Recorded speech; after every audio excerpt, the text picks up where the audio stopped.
The independence of India on August 15, 1947 was thought to be an incredible victory against the British regime. However, the general public was unaware of the impending troubles they would have to face. Behind closed doors, government officials such as Muhammad Ali Jinnah, Mohandas Gandhi, and Jawaharlal Nehru were discussing the possibilities of splitting India into racially segregated countries. Though this idea had been proposed many years ago, it had not become a possibility until now. Partition, though opposed by Gandhi and Nehru, was strongly supported by Jinnah, who believed that Hindus and Muslims could not live together peacefully. However, this belief has been proven wrong even after partition. Hindus and Muslims have lived in peace together for many years. They came to see each other as brothers and sisters. Though the separate country of Pakistan was created as a religious safe haven for Muslims, the Muslims who remained in India continued to enjoy brotherhood with their fellow Hindu neighbors.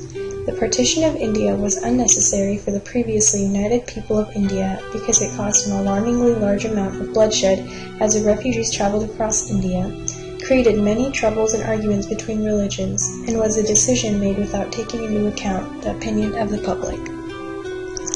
After long disputes, Jinnah had finally achieved what he was fighting for. A new country, Pakistan, was formed under the pretense of religious identity for the Islamic people residing in India. Reactions to the separation varied and were expressed in very different ways. Some were sad that their motherland was being separated, in turn separating friends and families. Others were angry and felt that the Muslims did not deserve separation.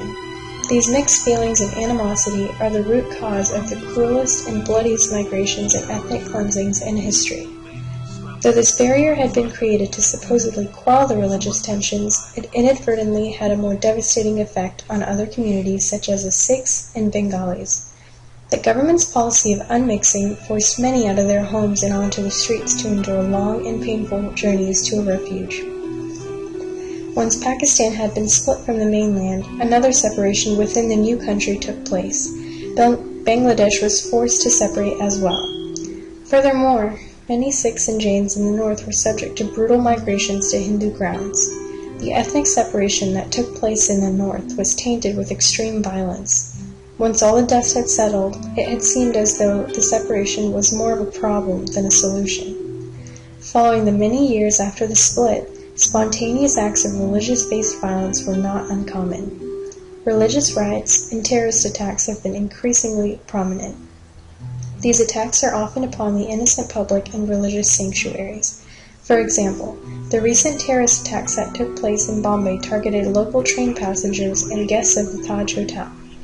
Many of these attacks result in the destruction of a temple or mosque to show hatred towards each religion. Before the partition, religious tensions were never high enough to cause the violent destruction of public property and killing sprees of innocent people. Although there are many irreconcilable differences between the separate groups, it is agreed that the separation of Pakistan and India has been a tragedy.